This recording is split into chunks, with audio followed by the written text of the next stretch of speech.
Hi everyone, welcome to this evening's Cooperation Live call. I'm Rob Bates, I'm the Cooperative Party's Political and Parliamentary Officer. Hopefully you can all hear me, you can all see me, and I'm coming through loud and clear. We've got various people filtering in, so we'll just keep that, and I think we'll crack on in the meantime. So I'm the party's Parliamentary Political Officer, and it's a real pleasure to host this evening's Co-op Live call. For those familiar with our calls, we'll have a sense of what to expect, but for those who don't, what these events do is give us the opportunity to explore, discuss, and delve into different topics and issues that are relevant to our party, to our movement, and look at our campaigns, values, principles, and how we apply these to the challenges of the day.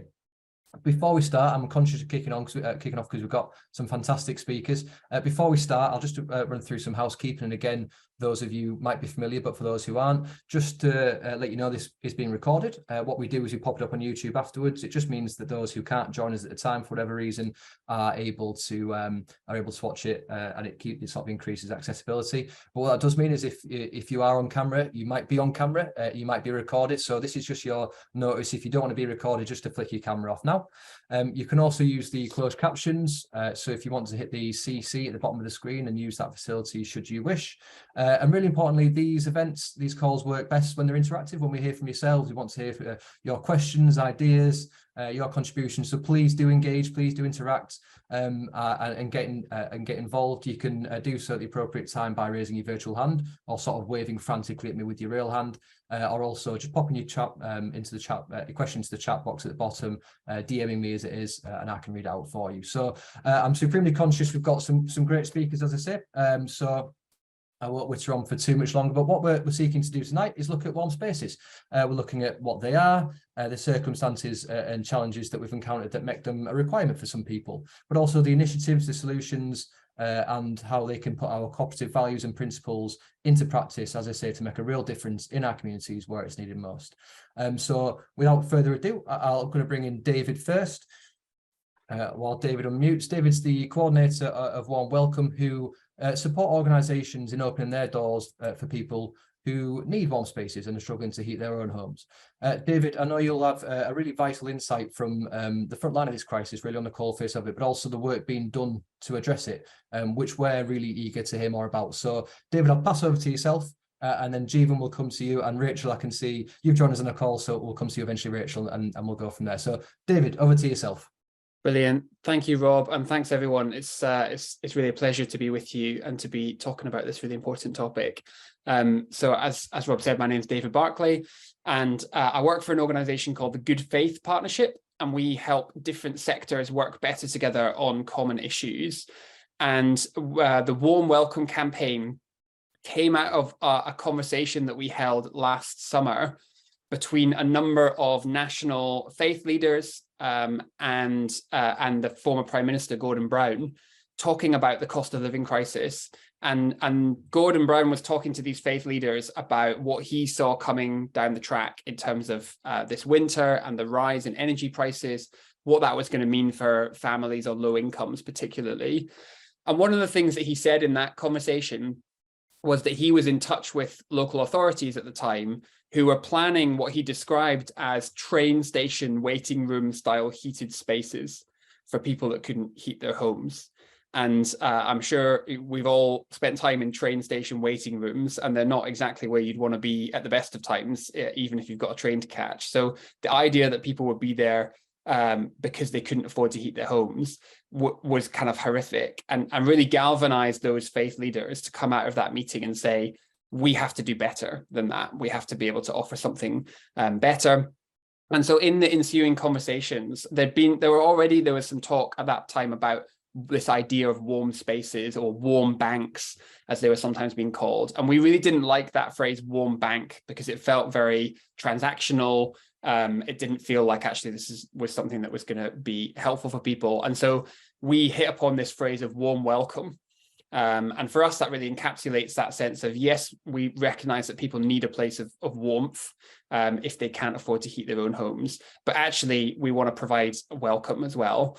And so we worked with lots of different partner organizations, different faith communities, we started working with the libraries groups and with different business groups and others to kind of plan something that could support and resource local organizations to offer this warm welcome in their communities.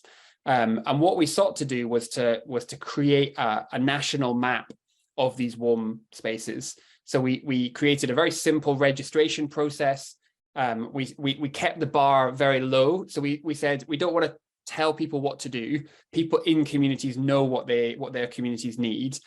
So we want to give them license to be creative, but as long as it's free to enter and it's safe and it's warm and it's welcoming, you can register as a warm welcome space with us, and we'll put you on the map so that we can advertise what you're doing to people that might need it.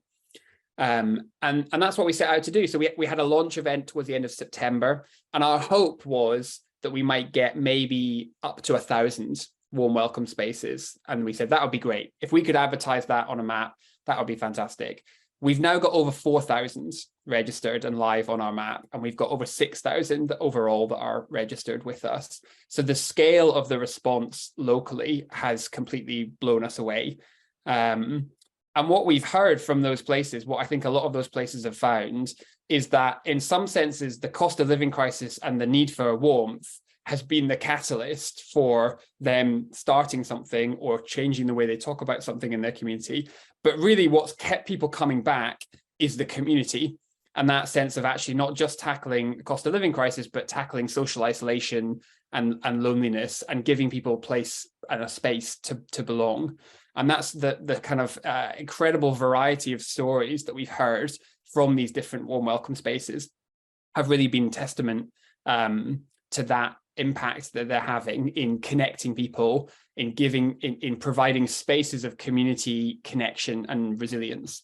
So that's been hugely heartening. We have tried as a national initiative to think about how we can resource those spaces as effectively as possible. And so we've done various things. We've crowdsourced a load of resources from different national partner organizations on topics like mental health and trauma, and how to support children and families in spaces, kind of giving local spaces as many ideas and as much support as possible to run their activities.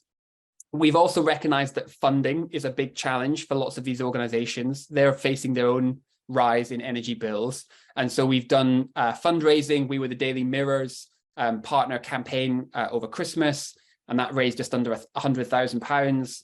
And we've raised some more money on top of that from trusts and foundations. And what we decided to do was to give that money away in small grants, so £1,000 each grant, to spaces in the areas of highest deprivation. So we've ranked all of the warm welcome spaces that are registered with us according to the indices of multiple deprivation. And then we've proactively gone out and offered resource, because we know from the stats that actually charitable organizations in the most deprived communities receive less funding overall than charitable organizations in better off areas of the country. And so we wanted to address that and to really get behind those organizations in the areas of highest need. So we've done that in terms of fundraising.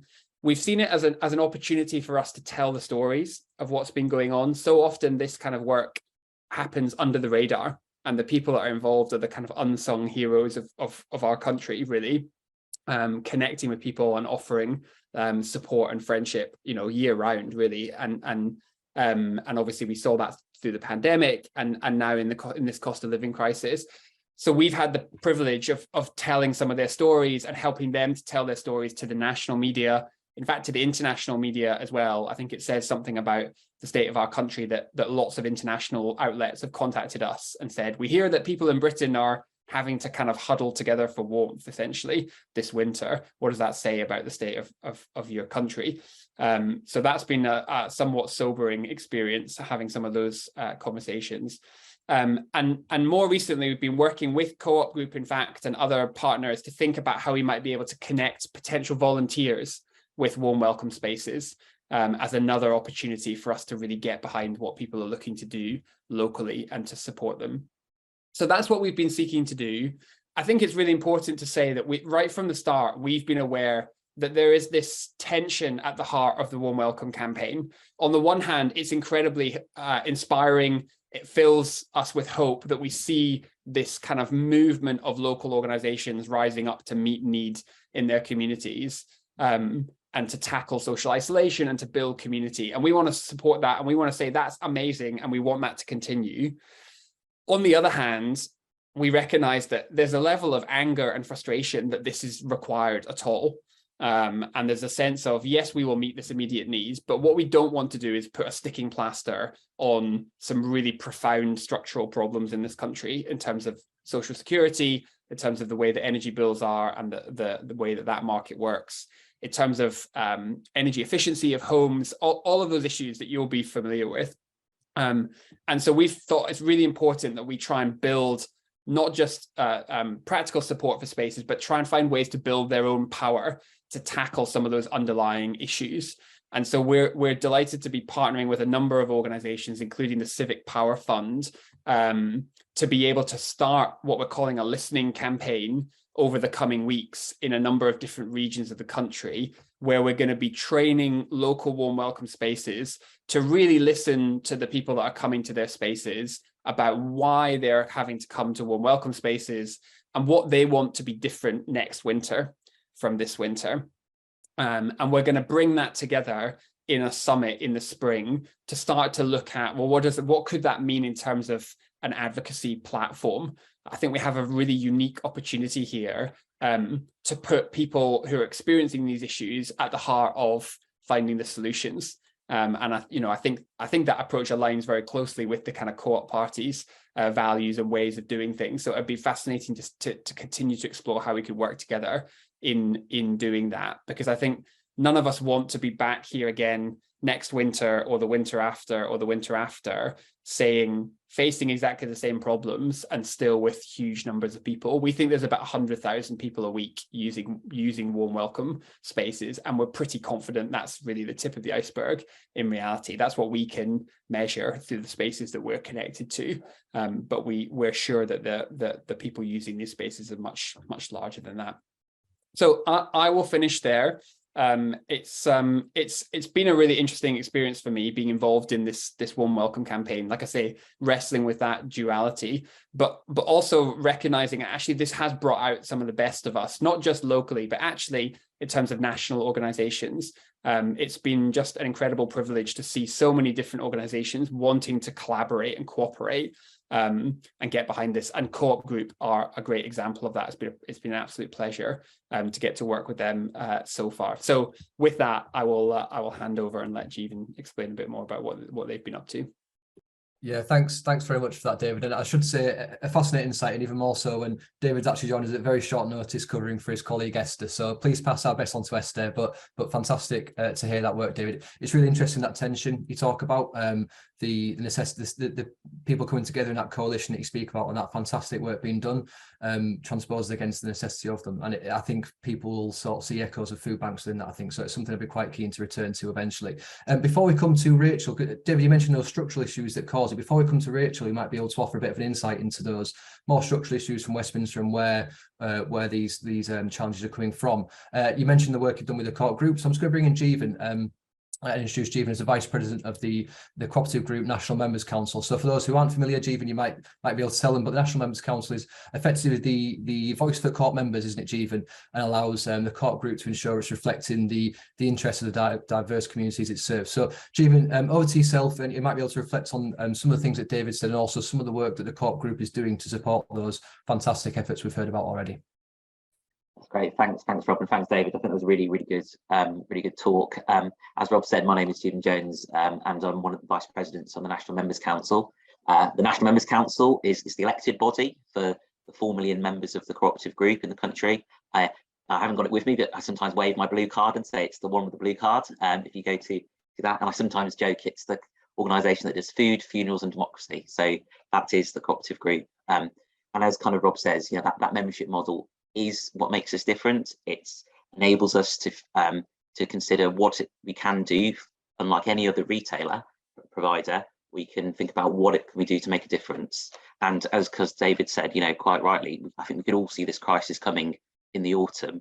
And as we met as a members council, considering the views of our members, we could see this crisis coming, and we decided that we couldn't sit on our hands and do nothing about it. We needed to do something, and do something fast. we've also been talking in recent months about, our past. If you bring a group of cooperators together, you can't not think about your past.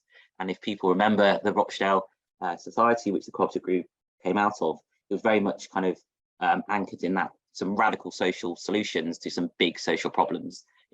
Over 175 years ago, the issue then was the struggle to eat. And as we came into this winter, we concluded quite quickly that the new challenge today was the struggle to heat. So we had to think, what could we do to solve this crisis? What could we do to act and solve today's problems using our cooperative values and principles? One of the things that we kind of landed on was to release some of the funding that we generate as an organisation. Some of you may know that when you shop in the co-op and you're a member, and you buy own brand co-op goods, 2% goes to you as a member, so that's your economic return, but 2% also goes towards the community. And so we decided to mobilise £1 million of that 2% that everyone generates on their spend from member spend in December. And the idea was to use that to try and address this issue. So we partnered with Crowdfunder, as I say, put £1 million aside to help this cause.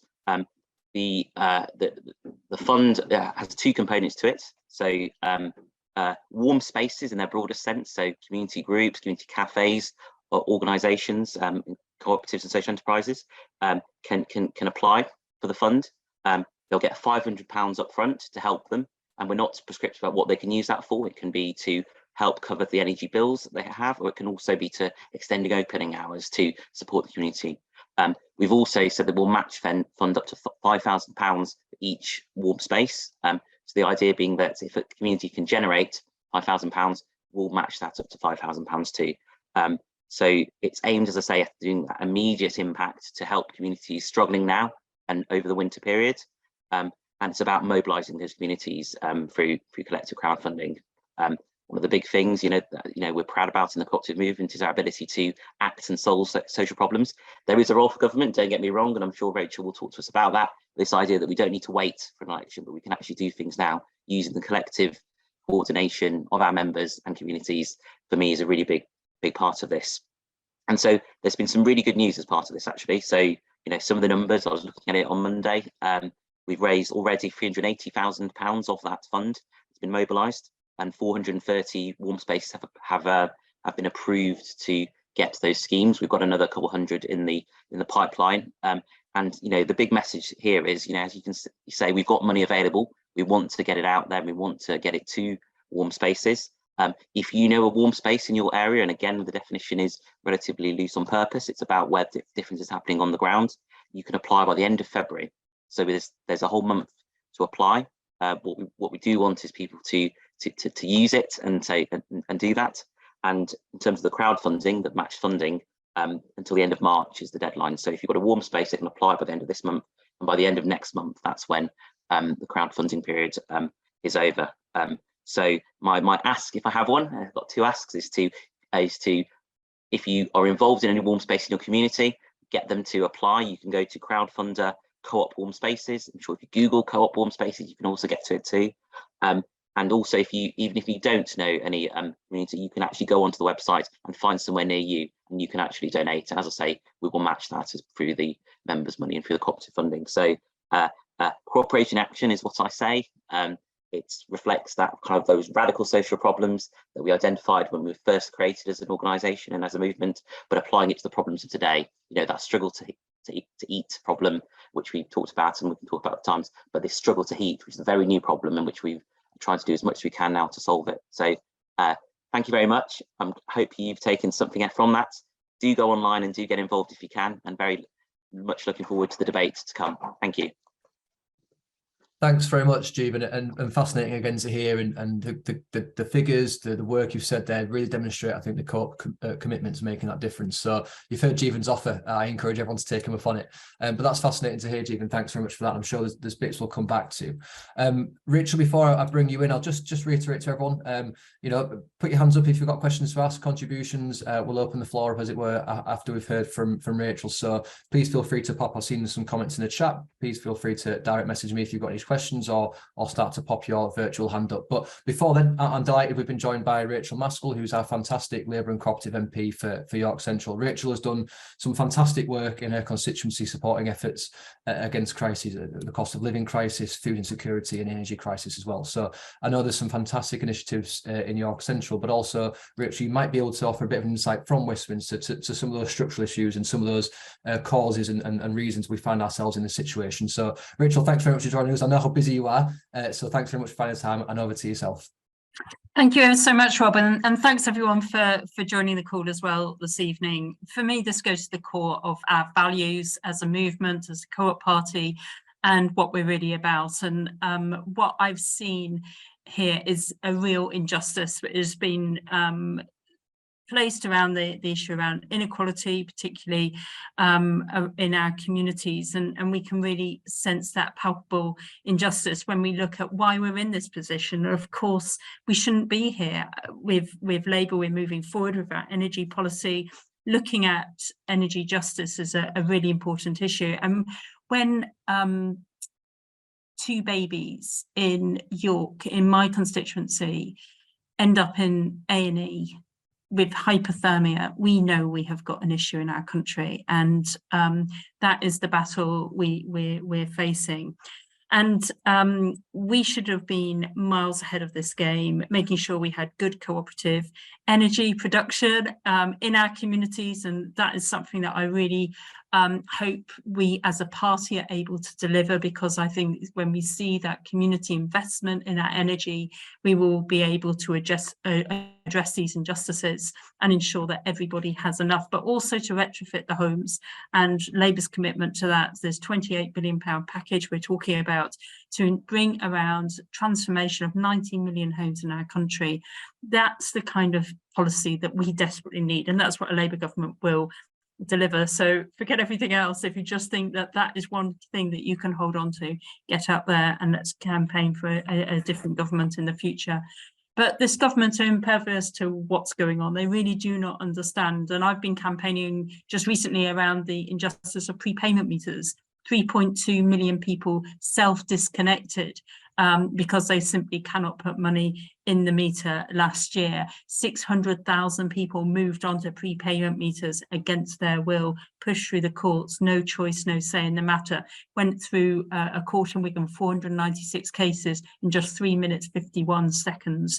Nobody scrutinising whether or not there's somebody who's got a medical condition, somebody's disabled, there's a child in the home, or what somebody's circumstances are. Just push through, and government believing that Ofgem were doing their job in regulating the industry, but clearly have been asleep at the wheel while this has been going on their watch. And it's a complete disgrace. And I think I've never felt so ashamed when I hear the story after story after story of constituents who are going cold. And as a result of that, and I was walking, knocking on my doors, as we do every Saturday in the constituency. I knocked on somebody's door and they said, come around the back here and we want to show you something. And they showed me their beautiful tree chopped up, and they said, this is how we're going to survive the winter.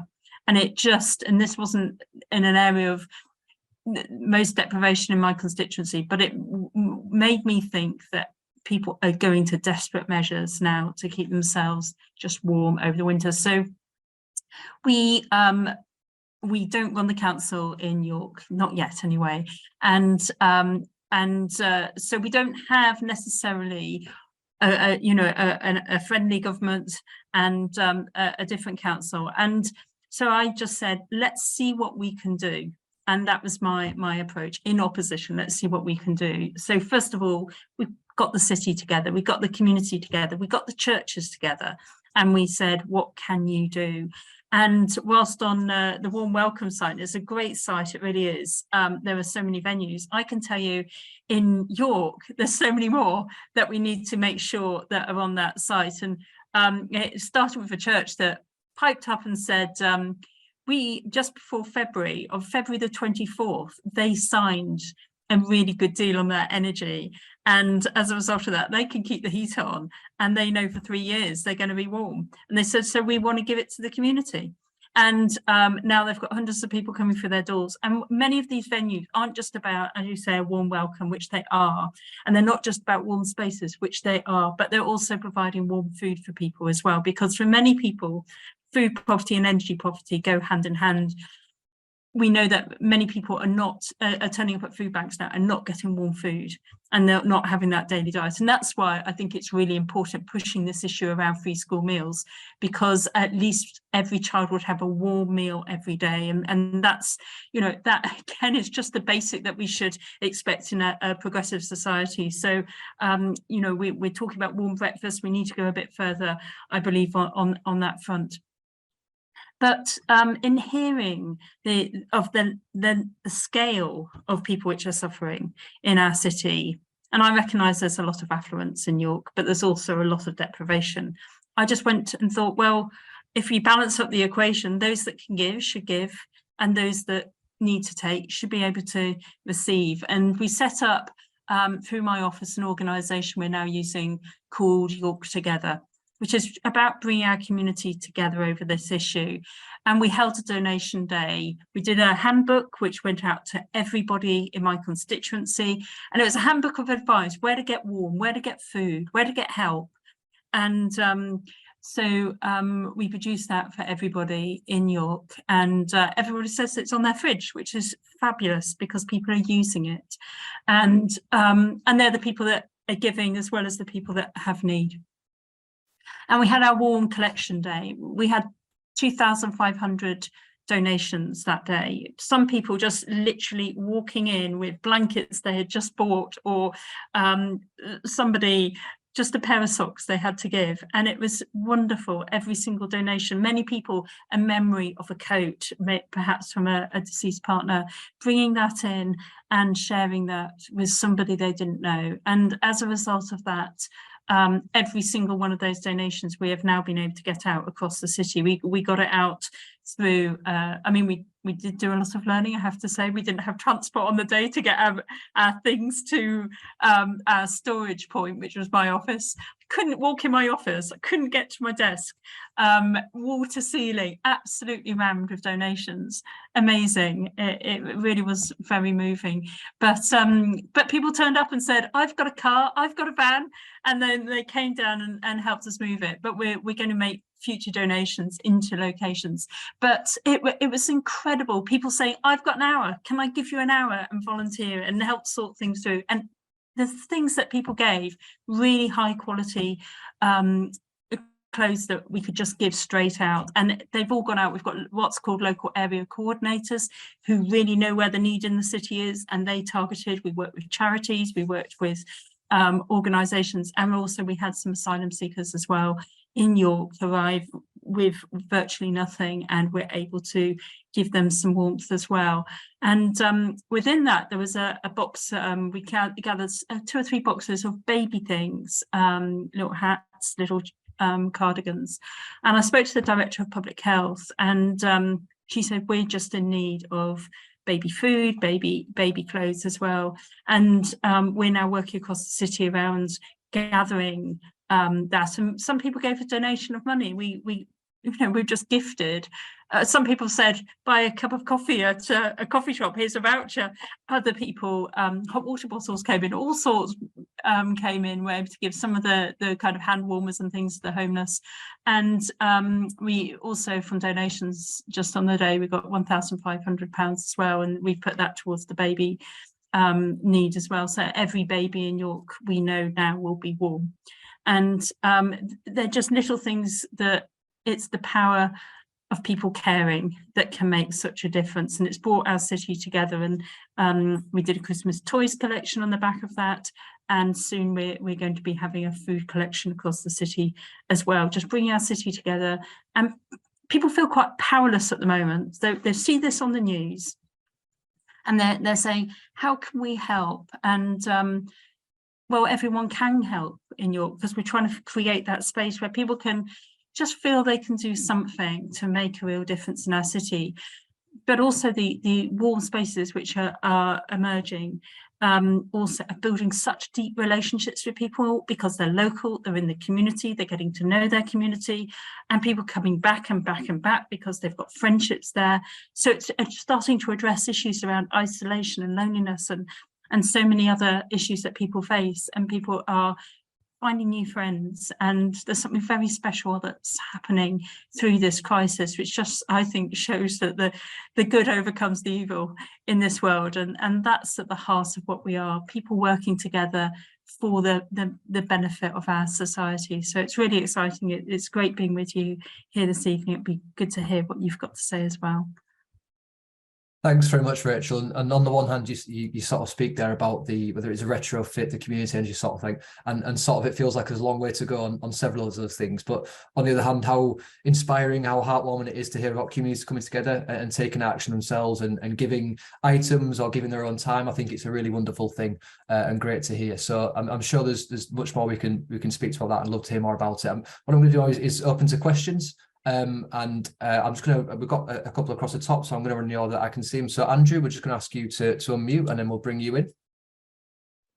Yeah, thanks very much. This has been really inspirational, and I really appreciate the cooperative movement's capacity to not just talk about coming to power in future, but actually take immediate action. I really support that very much. I live in Ashfield, which is a district you probably may not have heard of in Nottinghamshire. It's an area of very high deprivation, particularly in one of the villages next to the village where I live. We are, through the church, we have a place of welcome, which we're registering as a warm space. So we're joining that scheme. You know, we have a food share with the co-op group where food is supplied to our library. We have a shop which accepts donations of clothes and passes them on after cleaning and so on to people who need them. So a lot of effort going on locally. But I completely agree with the point you made at the beginning, is that, you know, we need a national effort to address these problems. And what I would really like to see, you know, the Co-op Party doesn't have much local presence. The Labour Party hasn't found a candidate for the next elections, as far as I know. What I would like to see is a kind of very clear manifesto statement from the Co-op Party about how it's going to solve this in future, I mean, after the next election, to encourage and inspire people, because they are trying. You know, we have quite a lot of volunteers who are beginning to become politicized, I think, by this whole experience. And what we need is some inspiration towards the future in terms of a political solution, because I think that's what it's going to take. Thank you. Thanks very much, Andrew. I'll take a couple more. And we've got Saxon. Just ask you to unmute, Saxon.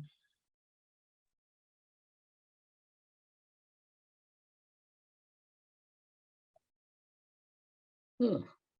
There we go. You're muted. I agree totally. That's been really, really inspiring, particularly Rachel showing what a politician can do in their community. An inspiration to us all. But I've got a question for David, and that is, are the co-op shops or the co-op pioneers getting involved in identifying people who may need help? So that's one question. The second question is to the warm spaces. One of the problems for people, you know, certainly my age, and people who are infirm, is lack of transport to get to warm spaces. And I just wondered if they'd given any thought to how you actually help people to get to where they can get advice, warmth, food, and so on. Thank you. Thanks very much, Saxon. And Alex, I'll ask you to mute, and then we'll go back to our speakers. Thanks, Rob. Yes, lots of inspiration. Thank you. I'm a co-op member and a community energy activist, so I'll confess that right up front. And I'm just wondering what the speakers so far think around how to utilise what might be already on your doorstep in terms of energy efficiency and tackling fuel poverty in terms of the community energy movement, because quite a few and more community energy groups aren't just doing solar or wind or retrofit projects. They're doing energy advice projects. They're doing fuel poverty tackling projects. They're helping people in those specific ways. And that we're natural allies. I mean, to me, you know, it is, because I've got a foot in both camps, but I feel like we're missing a bit of a trick by not doubling down on having a close relationship with what might be on your doorstep. I was just wondering if anybody had any thoughts on that. Yeah, thanks very much, Alex. David, perhaps over to yourself first about the issues around transport, then Jeevan perhaps on the role of the Co-op in terms of the stores and stuff as well, and then Rachel perhaps on any of those, but particularly perhaps community energy. So David, there you go. Yeah, thank you so much for those questions and comments. They're great ones. So Saxon, to your, it's a great point that not everybody can make it to a warm welcome space, and we have been thinking about that, and we've got some great partner organizations that are particularly kind of exercised by that challenge and that want to try and find a response. And so we're going to be doing a bit of a pilot project where we're going to be training up some warm welcome spaces and their volunteers to actually go out to people that they might have identified in their community as in need of support, but not physically able to get to a space. And we're inspired by that, as often in the way the Warm Welcome campaign works, by what's already happening on the ground. That we found this amazing warm welcome space up in Northumberland that was already doing that. They were taking soup and a roll out to people's doors and having conversations with them and talking to them regularly. And so we want to try and see if we can do some more of that. We've partnered with the an organization called National Energy Action, who've created an online training resource for warm space volunteers, which can just help skill people up in terms of different kinds of support that people might be able to access. And so we're going to be training those volunteers in the warm spaces with that resource, and then getting them to go out, and we'll see what happens. You know, all of this has been a bit of an experiment, really, and you can tell from what I was saying earlier that it's kind of it surprised us in lots of ways, and we're now starting to think really about not just what can we do this winter, but also how can we start to build something for the future. And that touches not just on that point, but on Alex's point about community energy. I've been thinking, you know, recently, what an interesting asset that network of 4,000 of these warm spaces now is for conversations around energy efficiency of community spaces, but also potentially around community energy projects. You've got some, like you say, natural allies there who might be very interested as they think about the longer term plans for their community in some of those type of projects. So yeah, we'd love to, and we don't yet have the community energy sector in the room. We've had lots of different sectors getting involved, but maybe there's a way that we could connect off the back of this and see whether we can rectify that together. Thanks, David. Jeevan, over to yourself. Thank you. No, really good comments. So and questions. So Andrew, I do agree. I do think we do need to, you know, inspire and motivate people to get involved. I think I will, but I will always come back to this point that, you know, we can put all we want in a manifesto commitment, and we can wait for government to do something, and there is a role for government, but let's not wait too long. And actually, there is things we can do now. So absolutely, let's leverage that platform. And I think there is a growing interest in, you know, people doing things for their community and, you know, changing the country. My caution would just always be let's do that as well as use the kind of traditional political method. So let's do both if we can. Saxon, I think you had a quite specific question about cooperative pioneers. So just for people, so people are aware, in one of the things that we do, again because of our unique membership model, we have a network of over 2,500 food stores. And many of those food stores have someone called a member pioneer, who's someone who's employed by the cooperative group to mobilise members in their community. And so we've got 1,000 of them, you know, across the UK. And absolutely, we've asked them to think about and identify where in their community would work for this. But the challenge I would also put out there is, if you're sitting there thinking, I know a place, I can't see it on the website. So don't let you know, our pioneers who are fantastic, you know, don't wait for them. Do something yourself as well and kind of go out and do it. So we're coming from our angle, you guys come from your angle, and together as a community we can solve this problem and do our part. So from different directions, you know, similar points there. And then on energy, I think Alex, it's a really good point. I'm not a community energy person, but I've been increasingly thinking there must be something in this.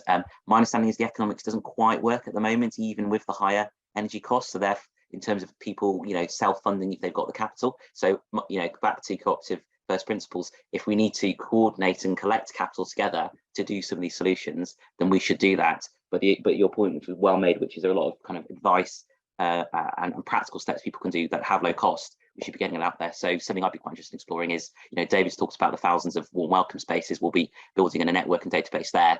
We've got 2,500 food stores across the country. There must be something we can do that mobilises and put together those amazing community assets that are collectively owned, and we can potentially do something there that's quite exciting.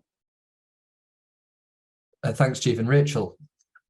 Well, there is so much that we can do, and if I just talk, about a parochial kind of perspective, in York, we've got York Community Energy, which is a social enterprise, which is it has been quite long established, but certainly gives people at the moment advice about how to keep their homes warmer, and even that bit of advice and doing what retrofitting they can within those bounds can make such a significant difference. But also, if we're moving forward, we have to think about what cooperative representatives are doing on councils around passive house standards, and looking at how we actually build good quality homes for the future, which obviously will require less energy. Planning is really important within this, and I sat on the committee for the Levelling Up bill to make the case, and it wasn't precluded, but it wasn't specifically included, around social value being about land available for community generation. And I think we want, as a party, to have a look at that, particularly if we're seeing that energy is such an important piece of infrastructure, which clearly it is. We've got to, because for every reason, whether it's the planet or affordability, we have got to pivot away from hydrocarbon dependency into community generation and renewable generation. And we need to really think through, in planning, how we can bring about the change to get the infrastructure right and the land available for this, and certainly looking at that facility, because I know certainly in Finland, when they're building housing development, they are thinking about not just putting the housing in, but also how we're going to heat and generate the energy for that. And every scheme now is having its own energy generation built around it, so really forward thinking. And I was also struck by some work that's happening in the Netherlands around this, where they're literally working through the properties and retrofitting and putting renewable local sourced energy in, so they're getting this double benefit, and their bills are just dropping as they're doing that. So we want to be able to hit the ground running. There are some fantastic community energy companies out there, and I think we could work with them to really learn about their story, their journey, and to roll that out where we're able to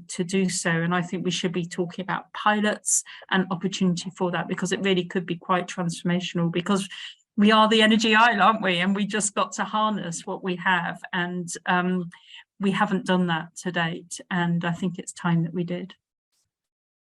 Yeah, it's really interesting to hear about those steps been taken across other places in Europe, but also the difference it's making, and I think how far we've got to go. But yeah, to echo Rachel, I think community energy is brilliant in many ways, and I think there's a lot more support that can be offered and a difference it can make. Shaida, we'll come to you next, if that's all right, for a question. If I can just add something, two things which are secondary benefits from working with community energy is they can also retrofit and install generation on the buildings where the spaces are, so longer term helping them. Also help householders directly. They're there because they can't afford their homes, but there's still a lot that can be done to reduce householders' bills, and we've got specialists that can help individual people get hold of the grants, find out where a prepayment voucher is, understand behaving changes at home. So I really welcome that this is being well received. Thank you. I'll now be quiet. Thanks very much, Alex. And Shaida, over to yourself.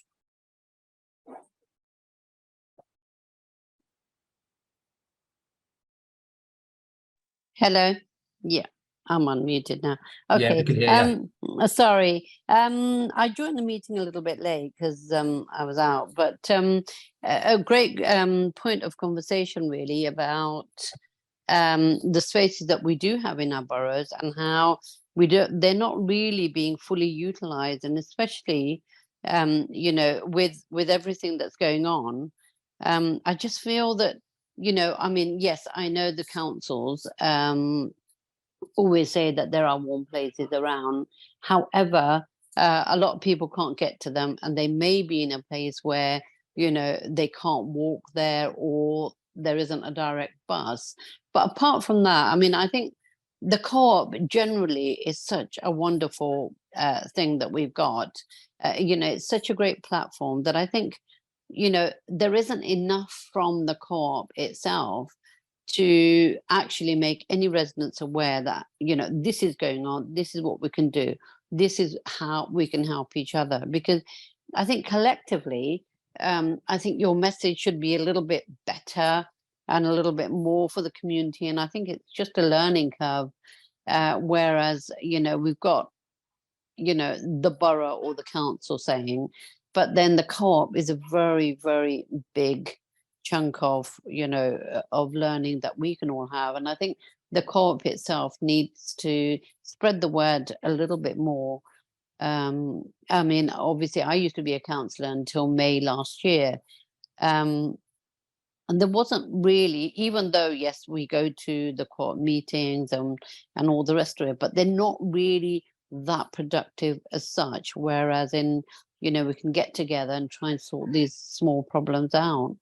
But any help from the party itself would be, you know, a fantastic way forward, I think. And anything and everything that we do, you know, it's just, you know, it's just a fantastic organization. And really, we're proud to be a part of the co-op. I mean, even when you go to the shops, and I regularly try and, even though in Hounslow where I am, there aren't really co-op, big brand co-op shops as such, but anywhere that I can get to the co-op and do my shopping and support our group, I always try. So yeah, every little helps. And I think more information out to the general public would, you know, would definitely help.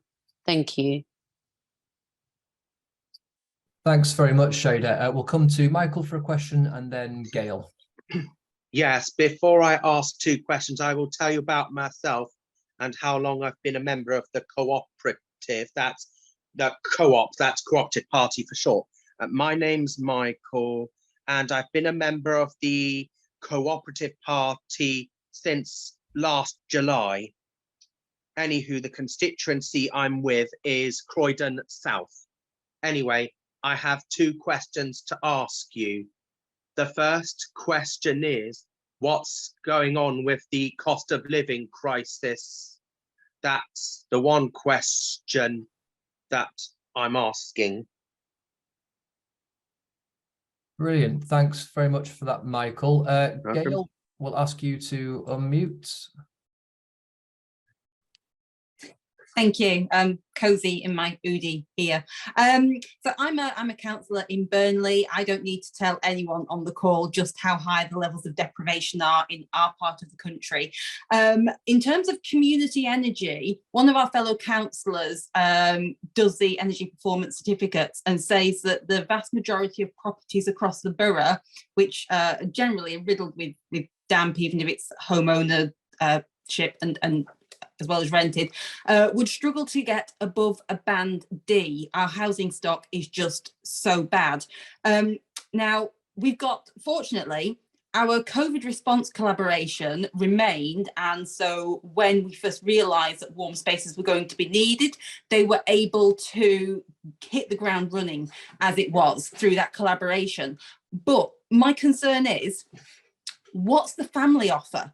Because I do feel warm spaces are disproportionately targeted towards elderly and single people. And if you're a mum struggling with children of varying ages, you're first of all not going to feel comfortable taking several children with you to these communal spaces.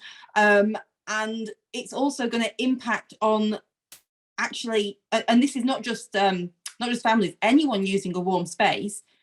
What is it stopping you from doing that you should be doing otherwise? You know, if there was something that you wanted or needed to do in your home environment, but it's too cold to do it, is it actually the best use of your time to be in a warm space? So there are so many underpinning issues, and it's a bit like food banks in that when they started, they were a very sort of small niche area, and now they've exploded. So they are so normalized. It really is my concern that we are infringing on people's personal capacity to get on by rolling this out as a solution. That wasn't really a question, was it? I don't think it's really interesting, Gail, and thank you for that. No, there absolutely is a question. Thank you. There's lots to be said for that, so thank you. There's a few questions there from Gail, from Michael on the cost of living crisis, and Sheila on what more ways a movement can be doing to promote these solutions, that sort of thing. So David, Jeevan, Rachel, anything to sort of contribute on that front? Shall I make a start and just respond to what you were saying, Gail? First of all, I certainly know many of our warm spaces are family-friendly spaces as well. So kind of the expectation is that people are going to have some quiet space, as well as there being places for play and opportunity for family just to be together, eat together, and keep warm together. But I think that kind of wider question is about the normalization of warm spaces, and the same way that you see Tory MPs turning up having their picture taken at a food bank, as opposed to say, why on earth is this thing here? And I think that's the difference we get with a party which is about social justice, because we don't believe there should be warm banks and food banks. We want people to be warm and fed.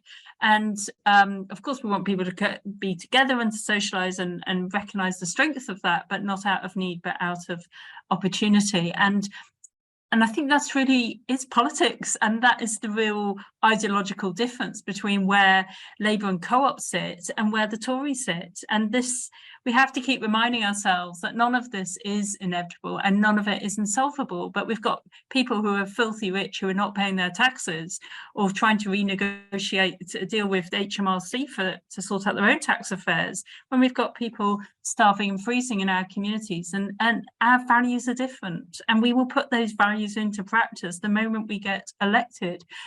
It doesn't help us through this time now, and I think it's absolutely right that we step up, but we've got every intention of turning these places around to learn what the strength is, the opportunity is, because I would argue we have got social isolation on a scale like we've never seen before, and all of these issues that we need to address. But if we put our values at the heart of our politics, we can change things through. And that leads into Michael's point as well about what on earth is going on in a country which has so much and yet people have so little. And if you look at some of the data that's been driven out of some of the kind of issues around the kind of research around the wealth tax, it tells you everything about where the wealth in this country is held. As a nation, we need not be in this situation, but it is about political choice. And when you hear the Chancellor saying, well, we can't pay workers because it will put up inflation, and yet letting people off paying their taxes, non-dom status, and people not paying for the assets they've got and the wealth that they've created, or just assumed because of positions they hold or the shares that they hold. There is something fundamentally wrong in a country like that. So the taxation system is where we have got to put our focus to flip everything back over to the fairness and justice, so that people in our communities can have a route to that value that we really must put first and foremost. So we have got a world of enough if we want to make sure that we share it out, and certainly that's what Labour and Co-op will do in power. Thanks very much, Rachel. Jeevan, anything to add? Yeah, absolutely. So, Shayla, I think you made a really good point, well made about communications. I wasn't quite sure if that was aimed at the party or at the group. I think either way, there's a really big question about how we get this message out there. And I think there are traditional channels, and there are kind of community peer-to-peer channels, and there's a big question about who do you trust more.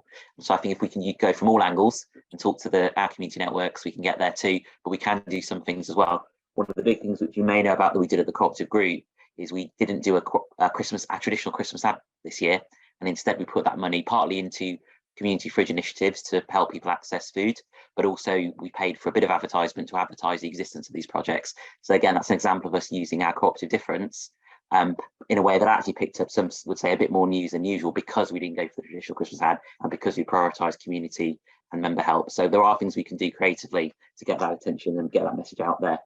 Michael, on cost of living, I mean, I think that's definitely a political question, but certainly from what we're doing, we're thinking very hard about pricing and products. Something that you may know we have in the cooperative group is something called the honest value range. And this is where we kind of go back to our original values and principles and offer value for money, but making sure that it is fair trade, it is good quality, but it is also affordable. So we're looking very hard at pricing, because we do know that many of our members and communities are struggling with that weekly shop. And Gail, I think you're entirely right to talk about the big issues that we face. The one thing I'm really clear about on this warm spaces thing is it is a part of the problem, but it won't solve everything. And I think some of the things you've identified are the systemic issues our society faces on things like childcare and things like local authority public service funding. That means that you know, you do have that kind of whole community, whole offer, society offer. So this plays one part in it, but let's not kill ourselves. There's much more to do, and some of the things that Rachel talked about, I think, will help address those. Thank you, Jeevan. David. Yeah, I think I just want to say one of the things I've really enjoyed about this conversation is that there's a real sense of kind of common purpose, but also appropriate challenge, from the local to the national and the more political, but also then from the political to the local responses. And I think that's really healthy and really important. We're doing all we can in terms of making resources available for local spaces to inspire and encourage them to be more family friendly, for example. And we've seen some amazing warm welcome spaces that have been doing breakfast clubs or after school clubs. And it's a great opportunity for lots of local organizations actually to slightly reinvent themselves after the pandemic. We've seen churches, other faith groups, libraries, you know, people asking questions: are these organizations relevant anymore? You know, some of them dwindling memberships or dwindling number of people using them, and we've just been so encouraged to see such large numbers of them using this warm welcome opportunity to do something different, to offer something different that is constructive beyond just a warm building, but actually to offer that really valuable kind of resource and tool for as a community asset. And that has seen, you know, I know of churches near me in Bristol that now have, you know, bigger community gathering together as part of their warm space than they have coming to their church on a Sunday. And it's a nice problem for them to have, to think about, well, what does that mean for them as an organization? But I think whilst we want to celebrate that and encourage and inspire that, it kind of comes back to Andrew's point near the start, which is we've seen an extraordinary community response to this cost of living crisis. Creative, heartfelt, passionate, imaginative, ambitious.